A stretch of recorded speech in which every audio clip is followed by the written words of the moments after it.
Hello मेरे प्यारे बच्चों, कैसे हैं आप सब। आशा करती हूँ आप सब अच्छे होंगे।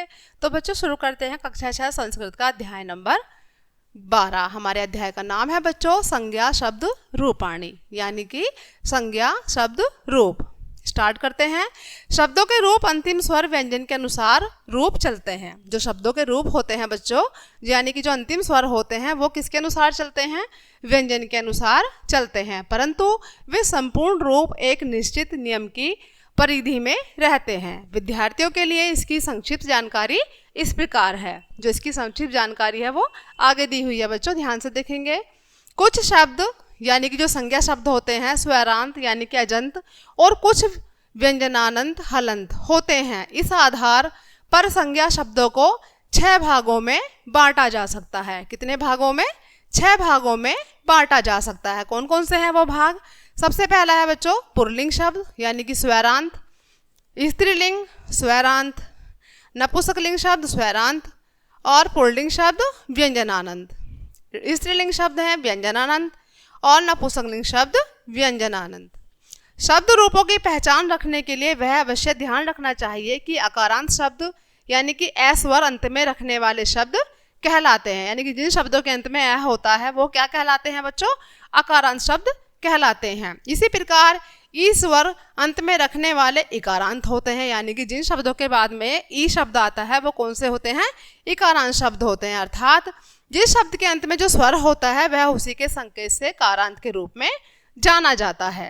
यानी कि इनकी पहचान जो होती है वो शब्द के अंतिम स्वर से होती है। अब देखेंगे बच्चों संज्ञा शब्द। शब्द के रूप राम है, यहाँ पर ये राम के रूप हैं। अकारांत पुल्लिंग है ये, इसमें विभक्ति दी हुई है बच्चों। इधर प्रथमा विभक्ति, द्वितीया, तृतीया, चतुर्थी, पंचमी, षष्ठी, सप्तमी और ये संबोधन।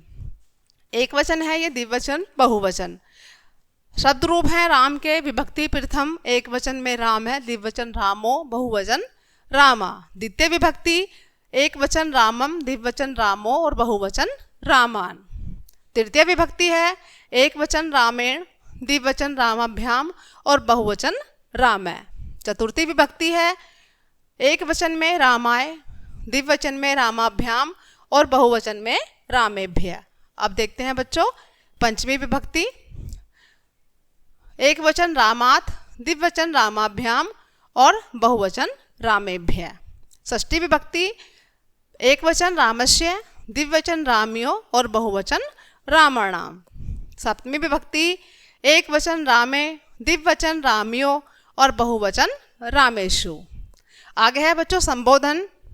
एक वचन में है हे राम, द्विवचन हे रामो और बहुवचन हे रामा। आगे देखते हैं, ये तो राम के रूप थे बच्चों और ये थे कौन से? अकारांत पुल्लिंग। आगे देखते हैं शब्द रूप हैं ये बालक के शब्द रूप हैं और ये भी अकारांत पुल्लिंग हैं। विभक्ति हैं इसमें बच्चों सप्तमी तक, प्रथमा, द्वितीया, तृतीया, चतुर्थी, पंचमी, षष्ठी, सप्तमी और संबोधन। एक वचन बालक के रूप हैं ये। एक वचन में आएगा बालक है, द्विवचन में बालको और बहुवचन में बालका। द्वितीय विभक्ति एक वचन बालकम, द्विवचन बालको और बहुवचन बालकान। तृतीय विभक्ति एक वचन बालकेन, द्विवचन बालकाभ्याम और बहुवचन बालकै। चतुर्थी विभक्ति एक वचन बालकाय, द्विवचन बालकाभ्याम और बहुवचन बालकेभ्य। पंचमी विभक्ति एक वचन बालकात, द्विवचन बालकाभ्याम और बहुवचन बालकेभ्य। षष्ठी विभक्ति है एक वचन में बालकस्य, द्विवचन में बालकयो और बहुवचन में बालका नाम। अब आता है हमारा सप्तमी विभक्ति एक वचन में बालके, द्विवचन में बालकयो और बहुवचन में बालकेषु। सबसे लास्ट में है बच्चों संबोधन। एक वचन हे बालक, द्विवचन हे बालको और बहुवचन हे बालका। अब शब्द रूप आते हैं बच्चों किसके? आम्र यानी कि आम के। अकारांत है ये, पुल्लिंग है ये भी।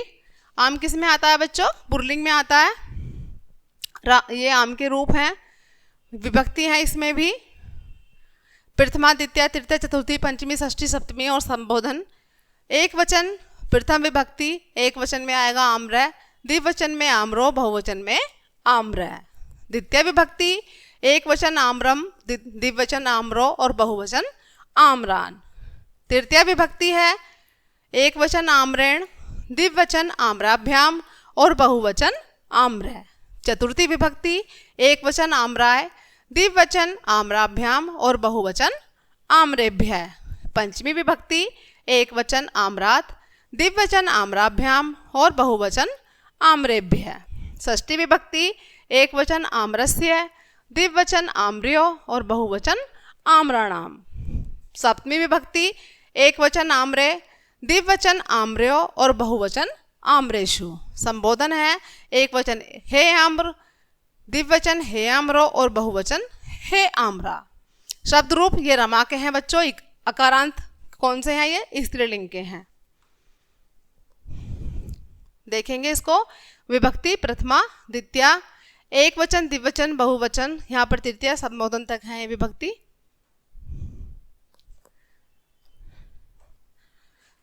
विभक्ति है प्रथमा एक वचन में रमा, द्विवचन में रमे और बहुवचन में रमः। द्वितीय विभक्ति है एक वचन रमाम, द्विवचन रमे और बहुवचन रमा। तृतीय विभक्ति एक वचन रम्या, द्विवचन रामाभ्याम और बहुवचन रमाभि। चतुर्थी विभक्ति एक वचन रमायो, द्विवचन रमाभ्याम और बहुवचन रमाभ्य। पंचमी विभक्ति एक वचन रमाया, द्विवचन रमाभ्याम और बहुवचन रमाभ्य। षष्ठी विभक्ति एक वचन रमाया, द्विवचन रमयो और बहुवचन रमाणाम। सप्तमी विभक्ति देखेंगे एक वचन में आएगा रमायाम, द्विवचन में रमयो और बहुवचन में रमासु। अब देखते हैं बच्चों संबोधन में। एक वचन हे रमे, द्विवचन हे रमे और बहुवचन में हे रमा। आगे देखते हैं। शब्द रूप नर्मदा नदी के हैं बच्चों ये, और ये भी क्या है? अकारांत स्त्रीलिंग है ये। विभक्ति है हमारी इसमें प्रथमा, वचन है हमारा एक वचन। प्रथमा विभक्ति एक वचन में आएगा नर्मदा, द्विवचन में नर्मदे और बहुवचन में नर्मदा। द्वितीय विभक्ति एक वचन नर्मदाम, द्विवचन नर्मदे और बहुवचन नर्मदा। तृतीय विभक्ति एक वचन नर्मदया, द्विवचन नर्मदाभ्याम और बहुवचन नर्मदाभि। चतुर्थी विभक्ति एक वचन नर्मदाय, द्विवचन नर्मदाभ्याम और बहुवचन नर्मदाभ्य। पंचमी विभक्ति एक वचन नर्मदाया, द्विवचन नर्मदाभ्याम और बहुवचन नर्मदाभ्य। षष्ठी विभक्ति एक वचन नर्मदाया, द्विवचन नर्मदयो और बहुवचन नर्मदा नाम। सप्तमी विभक्ति है अब एक वचन में नर्मदायाम, द्विवचन नर्मदयो और बहुवचन नर्मदासु। अब आता है बच्चों संबोधन। एक वचन में हे नर्मदे, द्विवचन में हे नर्मदे और बहुवचन में भी हे नर्मदा। एक वचन में नर्मदे, द्विवचन में नर्मदे और बहुवचन में हे नर्मदा। अब देखेंगे शब्द रूप किसके? ज्ञान के। अकारांत नपुंसकलिंग। नपुंसकलिंग में आएगा बच्चों ये विभक्ति एक वचन, द्विवचन और बहुवचन। ठीक है। विभक्ति है हमारी प्रथमा एक वचन ज्ञानम, द्विवचन ज्ञाने और बहुवचन ज्ञानानि। द्वितीय विभक्ति एक वचन ज्ञानम, द्विवचन ज्ञाने और बहुवचन ज्ञानानि।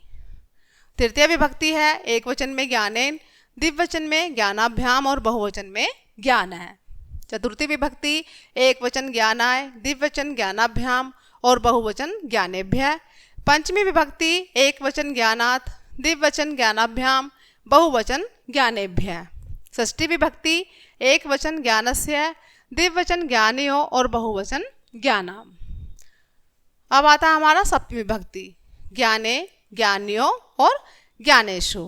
अब यहाँ देखेंगे बच्चों आलोक नपुंसकलिंग में संबोधन का प्रयोग नहीं होता है। आपने पहले देखा सब जो सारे हमारे रूप हैं, बालक के रूप भी देखे आपने, नदी के भी देखे, इकारांत अकारांत में, उसमें आपने देखा कि उसमें जो हमारी सप्तमी विभक्ति के बाद संबोधन आता है। लेकिन जो शब्द रूप ज्ञान के हैं इनमें नपुंसकलिंग में क्या नहीं आता, बाद में संबोधन का प्रयोग नहीं होता है। यदि प्रसंगवश संबोधन हो तो उसके रूप पुल्लिंग की तरह ही चलते हैं। ठीक है, जैसे पुल्लिंग में चलते हैं उसी के अकॉर्डिंग चलते हैं ये। तो इसी के साथ ही हमारा चैप्टर यहीं क्लोज होता है। आई होप कि सभी को समझ आया होगा। मिलते हैं नेक्स्ट चैप्टर में, तब तक के लिए बाय बाय।